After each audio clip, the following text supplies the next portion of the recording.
나의 믿음은 하나님이 나의 벗이라고 인정하는 그런 온전한 믿음을 갖고 있나요?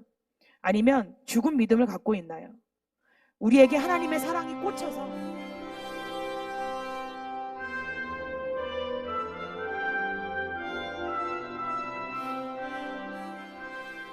제가 첫째 아이가 딸입니다. 근데 딸을 키울 때는요, 어릴 때부터 이 아이가 말도 굉장히 잘 들어요. 말이 굉장히 잘 통하거든요. 무슨 말을 하더라도 바로 알아듣고 막 그렇게 힘들지 않게 키웠던 것 같습니다. 근데 그러다가 둘째 아들이 나왔어요. 그런데요, 그런 데가 나오면 문제죠. 여기 아들 키워보신 분들 아시겠지만 딸과는 이 성향의 차이가 있는 거예요. 말을 해도 잘 안 듣고 막 에너지는 넘쳐가지고 막 수시로 뛰어다니고 소리 지르고 다니고 막 이래요. 소통도 사실 첫째보다 좀 덜 되는 것 같은 생각이 듭니다. 근데 어느 날요, 이 아이를 어떻게 키워야 하나 막 고민하고 있는데 유튜브에 아들을 전문으로 키운 분의 강의를 듣게 됐어요. 근데 이 선생님이 하는 말이요, 남자들은 태어날 때부터 여자들보다 잘 못 듣는데요. 근데 이게 청각 능력이 떨어지는 게 아니라고 합니다. 남자들 중에는요, 소리만 듣고 지나가는 그 차 소리만 듣고도요, 이 차의 모델을 구별하는 사람들도 있어요. 그리고 발자국 소리만 듣고도, 엘리베이터 소리만 듣고도 저 엘리베이터가 우리 층에 내리는지 다른 층에 내리는지 구별하시는 분들도 계시다고 해요. 만약에 지금 밖에서 경보음이, 자동차 경보음이 울리잖아요. 그러면 내 차구나 이렇게 생각하고 아시는 분들도 계시다고 합니다. 그런데 남자들이 잘 못 듣는다는 거, 그럼 이건 무슨 얘기인가? 뭘 못 듣냐면요, 바로 사람의 말소리를 잘 못 듣는다고 합니다. 그래서 예를 들어서요, 엄마가 설거지를 하고 있는데 아들이 학교에서 왔어요. 그러면 엄마가 이야기하죠. 아들, 손 먼저 씻고 숙제하고 TV 봐. 그러면 이 말을 할 때 아들이 어떻게 반응해요? 대답은 엄청 잘해요. 그쵸? 네, 그러면서 5초 뒤에 띠리리 TV 켜지는 소리가 난다고 합니다. 즉 머리로 말하면서, 이 말하는 게요, 머리로서 입력이 되는 게 아니라 네 하면서 빠져나온다는 거예요. 이런 일들 겪어보신 적 있으신가요?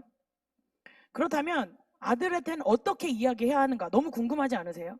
그 솔루션을 줬는데요, 아들이 학교에서 다녀와요. 그러면 엄마가 설거지를 하고 있다가 어떻게 해야 될까요? 물을 잠굽니다. 그리고 뒤를 돌아서 아들을 부르며 가라고 이야기해요. 아들, 아들, 아들. 이런 엄마가 이렇게 부르면 엄마가 왜 저러지 하고 볼 거 아니에요? 그때 아들의 얼굴을 딱 붙잡고 눈을 서로 마주보고 꽂으면서 이야기하라고 합니다. 손 씻고 숙제하고 TV 봐라. 이렇게 강하게 얘기해야 된다고 해요. 이렇게 해야 아들의 머리에 그 엄마의 명령어가 입력이 된다고 합니다. 혹시 공감하시나요? 여태까지 우리 아들이 내 말을 안 들은 이유가 이게 있구나. 이 솔루션이 중요한 이유가요, 집에 아들 말고 한 분 더 계시잖아요. 그쵸? 분명 남편이 내가 하는 말에 대답을 했는데, 그쵸? 대답 너무 잘해요. 저희 남편도 그렇거든요. 대답은 대답을 다 해요. 근데 언제 그런 얘기를 했냐고 저에게 물어볼 때가 종종 있어요. 그럴 때 화내지 말고 어떻게 하라고요? 여보, 여보, 여보 하면서 찾아가서 얼굴을 마주 보고, 네, 눈을 똑바로 보고 말을 꽂으라고 이야기합니다. 그럴 때 가정에 진정한 평화가 올 것이라고 이야기하는 걸 들은 적이 있습니다. 이 본문 말씀을 묵상하는데 이 이야기가 생각이 나더라고요. 오늘 이 야고보가 하는 이야기를 아주 간단하게 요약하면 이겁니다. 너희가 하나님을 믿는다고 말하는데 정말 하나님의 자녀로 너희가 살아가고 있다면 너희의 행동을 통해서 하나님의 말씀이 실현되고 성취되는 삶을 살고 있어야 한다라는 거예요. 만약 그렇지 않으면 그 믿음은 가짜라는 것입니다. 남자들이 분명 듣기는 듣는데 정말로요, 남자들이 말을 들을 때 좀 웅웅거리면서 들린다는 이야기가 있대요. 그래서 이게 농담으로 하는 얘기가 아니라 정말로 연구 결과 밝혀진 사실이라고 합니다. 뭐 어쨌든 뭐라고 말을 하니까 알았다고 대답은 너무 잘하는데 그 후에 행동으로 옮겨지지 않으면 어떤가요? 아내와 엄마의 말을 듣는 게 아니죠. 이것처럼 우리가 그리스도인이라고 말로는 하나님을 믿는다고, 나는 교회를 다닌다고 말은 하는데 실제로 나의 삶을 통해서 이게 증명되지 않으면 그것이 어떤 믿음인가? 바로 죽은 믿음이다라고 이야기하고 있는 것입니다. 그래서 야고보는요, 오늘 19절 20절에 이야기합니다. 내가 하나님은 한 분이신 줄을 믿느냐? 잘하는도다. 귀신들도 믿고 떠느니라. 아, 허탄한 사람아, 행함이 없는 믿음이 헛것인 줄 알고자 하느냐. 이 말이 뭐냐면요, 너희가 말로 나는 하나님을 믿어요 라고 말하는 거, 이건 누구도 할 수 있는 거라고 이야기하냐면요, 귀신들도 할 수 있는 거라고 말합니다. 본문에 보면 귀신도 하나님이 한 분인지를 믿고 떤다고 얘기하고 있어요. 실제로 예수님이 이 땅에서 사역하실 때 귀신들이 예수님을 알아봤습니다.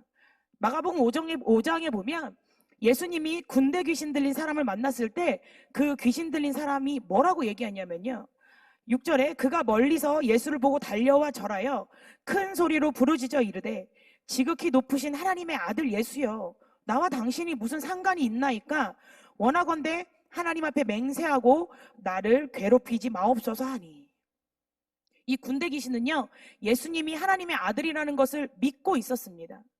그런데 그렇게 믿고 있다고 그 귀신이 예수님을 믿었다고 구원받았나요? 아닙니다. 이것과 같이 나는 하나님을 믿는다라고 말만 하는 것으로는 우리의 믿음을 증명할 수 없다는 것입니다. 이처럼 오늘 우리가 보는 이 야고보서는 구원받은 자들의 행위, 즉 믿음에 대한 이 실천적인 측면을 강조하고 있습니다.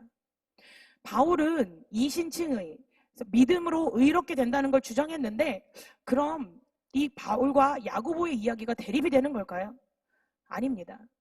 이 서신이 쓰여질 당시에요, 네로 시대입니다. 그래서 이들에게는 큰 환난과 박해가 굉장히 많았습니다. 그리고 바울의 로마서가 쓰여진 이후에요. 근데 로마서의 중심 사상이 이신칭이 이 믿음으로 의롭게 된다는 걸 주장을 했는데, 이 이야기를 듣고 혹 오해를 해서 아, 행함이 없이 믿음만 있으면 되는구나 라고 성도들이 생각할 수 있기 때문에 야고보서가 기록된 거예요. 왜냐하면 이 당시에는요, 예루살렘 교회들이 굉장히 많은 핍박을 그리고 박해를 받고 있었습니다. 유대인 기독교인들은 어땠나요?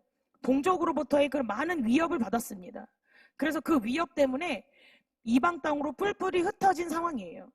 그러면 이방 지역에 있는 그리스도인들은 자유롭게 신앙생활을 했나요?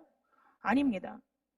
어디를 가든지 로마 황제의 그 숭배하는 그 사상이 너무 성행해 있어서요, 늘 배교의 위험이 도사리고 있었어요. 그런 상황 속에서 바울의 이신칭이 사상을 잘못 오해하면 어떤 결과를 갖고 오는 거예요? 아, 믿음만 있으면 되는구나. 믿음에 걸맞는 삶은 살지 않아도 돼. 이렇게 환경이, 이렇게 고난이 극심한 가운데 있으니까 내 마음속에 믿음은 있어. 삶으로 드러나지 않아도 내가 예수님을 믿기는 해. 이 마음만 있으면 돼. 이런 신앙의 모습을 가진 사람들이 나올 것을 염려해서 야고보는 이 야고보서를 통해서 믿음으로 의롭다함을 받고 구원의 은총을 입은 자들이 이 땅에서 어떻게 살아야 하는 것인지를 가르쳐주고 있는 것입니다. 즉 구원은 믿음으로 받습니다. 근데 그 믿음을 옳게 받았다면 어떻게 된다는 거예요?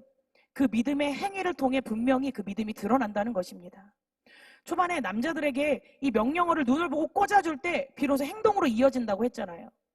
이처럼 정말 예수님을 믿는다면, 그 말씀과 그 사랑이 우리의 마음속에 깊이 꽂혔다면, 그렇다면 그 말씀이 우리의 삶에, 그리고 우리의 삶을 통해 나타날 수밖에 없다고 이야기하는 것입니다. 우리가 사랑을 전하지 않고는 견딜 수 없는 삶을 살 수밖에 없다는 거예요. 나만 예수님 믿어. 그리고 나는 구원받았어. 그러니까 끝! 이게 아니라는 거예요. 이렇게 할 수도 없다는 것입니다. 그래서 15절에 17절에서 이야기합니다. 만일 형제나 자매가 헐벗고 일용할 양식이 있는데 너희 중에 누구든지 그에게 이르되 평안히 가라, 덥게 하라, 배부르게 하라 하며 그 몸에 쓸 것을 주지 아니하면 무슨 유익이 있으리요. 이와 같이 행함이 없는 믿음은 그 자체가 죽은 것이니라. 예수님을 믿는다면, 그 사랑을 깨달은다면 주위에 누군가 배고파하는 것을 보고 추워하는 것을 볼 때 아, 저 사람은 참 힘들구나, 힘내 하고 돌아설 수 없다는 거예요. 예수님께서 이 땅에서 사역하실 때 어떤 사역을 하셨나요? 늘 가난한 자들, 굶주린 자들과 함께 하셨잖아요. 이런 것처럼 예수님을 믿는다고 고백하고 그 사랑을 안다면 우리는 우리 주위의 연약한 이웃을 돌보지 않을 수 없다는 것입니다. 이것이 바로 참된 신앙의 모습이라는 거예요. 우리 마음속에 긍휼의 마음만 있어서 안타까워하고 불쌍한 마음만 갖고 아이고 어떡하냐 한탄하고만 있을 수 없다는 것입니다. 그를 위해 내가 가진 것을 나눠주고 아픔 속에 있는 사람들을 돌봐주게 된다는 거예요. 그것이 바로 진정한 믿음을 가진 사람들이 할 수 있는 모습이라는 겁니다. 왜요? 바로 우리가 그 사랑을 받았기 때문입니다. 누구를 통해서? 예수님을 통해 먼저 우리가 그 사랑을 받았습니다. 예수님은 우리를 어떻게 사랑하셨나요? 하늘 보좌에 앉으셔서 우리를 바라보며 내가 너를 사랑한다. 내가 너의 아픔을 안다. 고단하고 참 너의 인생이 힘들겠구나. 그러니 나에게 와. 대신 나는 이 위에 있을 테니까 네가 스스로 구원을 이뤄서 나에게 오렴. 이렇게 말하지 않으셨어요. 창조주 되시는 하나님께서는 전지전능하신 하나님께서 예수님께서 직접 인간의 몸으로 이 땅에 우리와 같은 연약한 몸으로 뛰어드신 것입니다. 지금은 그 푸세식 화장실을 볼 수 없지만요. 사실 어떻게 생겼는지 다 아시죠? 네. 그런 푸세식 화장실에 만약에 내가 사랑하는 아이가 또는 가족이 빠졌다고 생각해 보세요. 그걸 보고 어우 더러워 이러고 있을 사람이 있나요? 아, 냄새나니까 못 꺼내줄 것 같아. 피하는 사람이 있나요? 아무도 없을 거예요.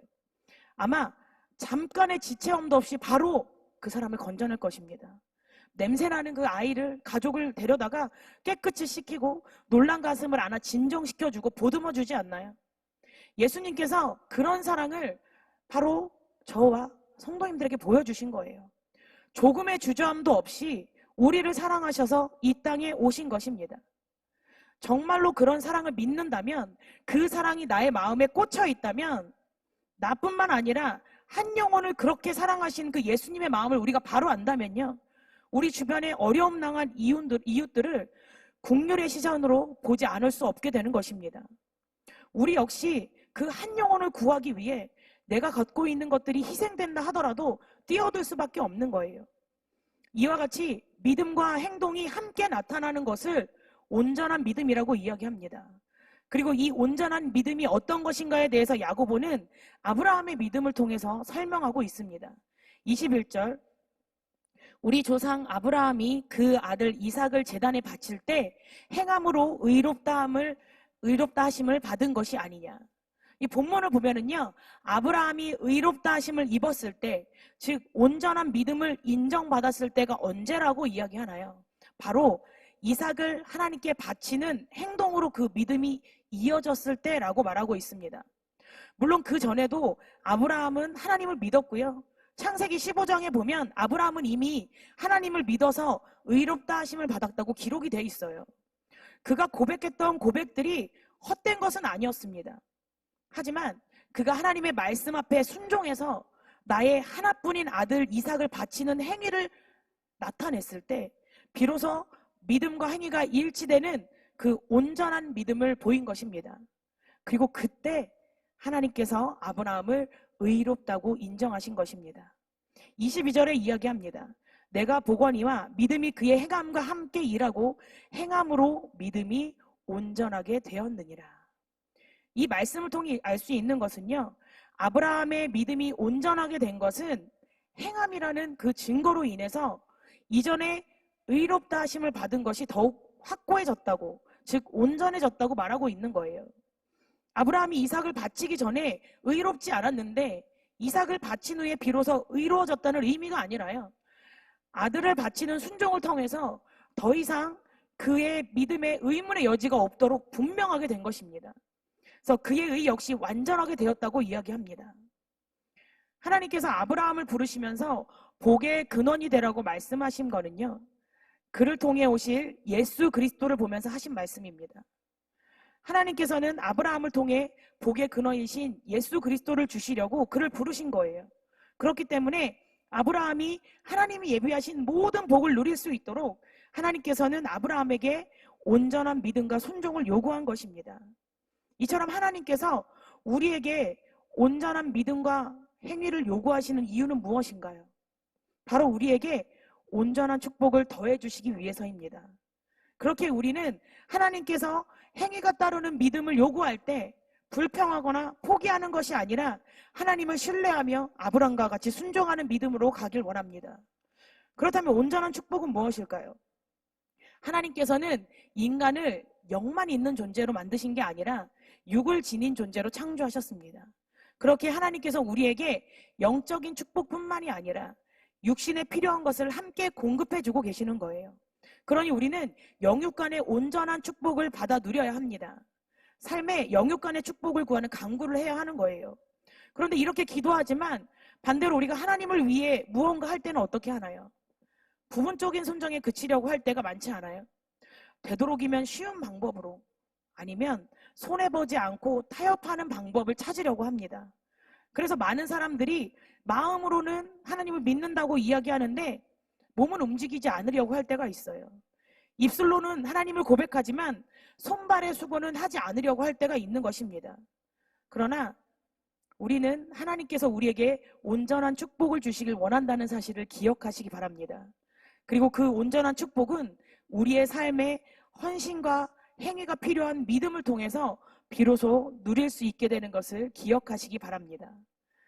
그렇게 믿음으로 철저히 순종하는 모습으로 하나님께 나아갈 때 본문 23절에 보면 이에 성경에 이른바 아브라함이 하나님을 믿으니 이것을 의로 여기셨다는 말씀이 이루어졌고 그는 하나님의 벗이라 칭함을 받았나니. 아브라함이 이삭을 하나님께 바쳤을 때요, 즉 그의 믿음이 온전한 믿음으로 하나님께 인정받았을 때 그의 믿음에 어떠한 의문도 들지 않은 만큼 분명해졌을 때 하나님께서는 그를 친구 삼는 은혜를 베풀어 주신 것을 우리는 바라볼 수 있습니다. 여기서 벗은요, 사랑받는 친구라는 뜻이에요. 즉 아브라함이 하나님께 사랑받는 자라는 것을 말해주는 거예요. 근데 이 호칭이 무척 특별합니다. 왜냐하면 이 호칭은요, 모든 성도에게 일반적으로 불려지는 호칭이 아니라 하나님과 친밀한 관계에 있는 자에게 불려지는 명예로운 호칭이기 때문입니다. 아브라함과 하나님 사이가 얼마나 밀접했는지를 알려주고 있는 거예요. 하나님은 그의 친구인 아브라함에게 소돔을 어떻게 할 것인지에 관해서 숨기지 않으셨습니다. 모세에게 가까이 하셨던 것처럼 이 아브라함을 극도로 가까이 하셨던 거예요. 요한복음 15장 15절에 이야기합니다.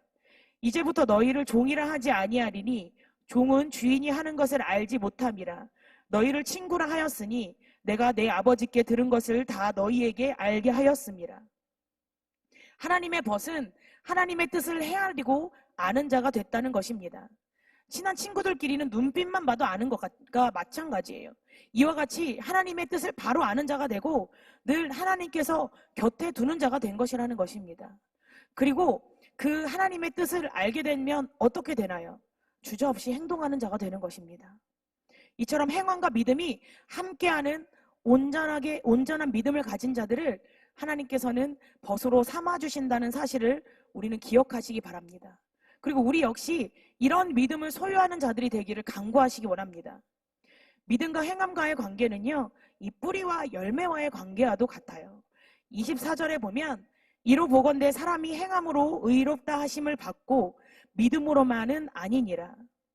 사람이 의롭게 되는 것은 단지 믿음만이 아닌 반드시 행함이 있어야 한다고 야고보가 계속 거듭해서 강조하고 있습니다.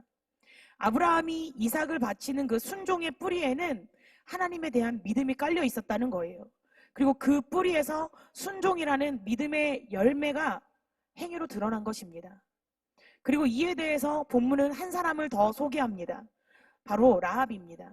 25절, 또 이와 같이 기생 라합이 사자들을 대접하여 다른 길로 나가게 할 때에 행함으로 의롭다 하신 것을 받은 것이 아니냐. 이 라합은 이방 출신의 천한 기생 신분이었죠. 하지만 그녀는 선한 행동의 결과로 의롭다고 인정을 받았습니다. 히브리서 11장 31절에 그녀를 구약의 믿음의 인물들 가운데 한 사람으로 거론하고 있어요. 그녀는 하나님께서 가나안 땅을 이스라엘에게 주신 것을 알고 있었어요. 그리고 이스라엘 백성들이 어떻게 출애굽했는지도 들었다고 고백을 합니다. 그리고 그녀는 여호수아 2장 11절을 통해 고백합니다. 너희의 하나님 여호와는 위로는 하늘에서도 아래로는 땅에서도 하나님이시니라. 이 믿음의 고백을 라합이 갖고 있었어요. 그리고 이 믿음의 뿌리에서 어떤 행동의 열매가 맺혔던 것인가요? 그녀는 이스라엘의 정탐꾼들을 숨겨주고 탈출시켜 주었습니다. 그리고 결국 그로 인해서 그녀의 가족은 여리고성이 멸망할 때 함께 멸망당하지 않고 하나님께 구원받았던 것을 우리는 알 수 있습니다. 그녀의 고백은요, 단순히 입에서만 나오는 고백이 아니었던 거예요. 그녀의 믿음이 헛되지 않았다는 사실이 행위를 통해 확실히 드러나게 된 것이고, 또한 하나님께로부터 의롭다 하심을 인정받은 온전한 믿음의 소유자가 된 것입니다. 야고보는 오늘 본문을 통해 우리에게 이야기합니다. 17절, 이와 같이 행함이 없는 믿음은 그 자체가 죽은 것이라. 또한 26절에 이야기합니다. 영혼 없는 몸이 죽은 것 같이 행함이 없는 믿음은 죽은 것이라. 우린 여기 모여서 함께 예배를 드리고 있습니다. 그리고 사실 수요 예배 나올 정도면 서로를 바라보며 아, 그래도 저 집사님은, 저 권사님은 믿음 좋은 분이야 라고 생각되어질 거예요. 그러나 내가 교회를 몇 년 다녔고 일주일에 예배를 몇 번 드리고 신앙생활을 몇 년 했고 내 직분이 무엇인가가 우리의 믿음을 결정하는 것이 아니라고 오늘 야고보는 이야기합니다. 영혼 없는 몸은 시체를 이야기하죠.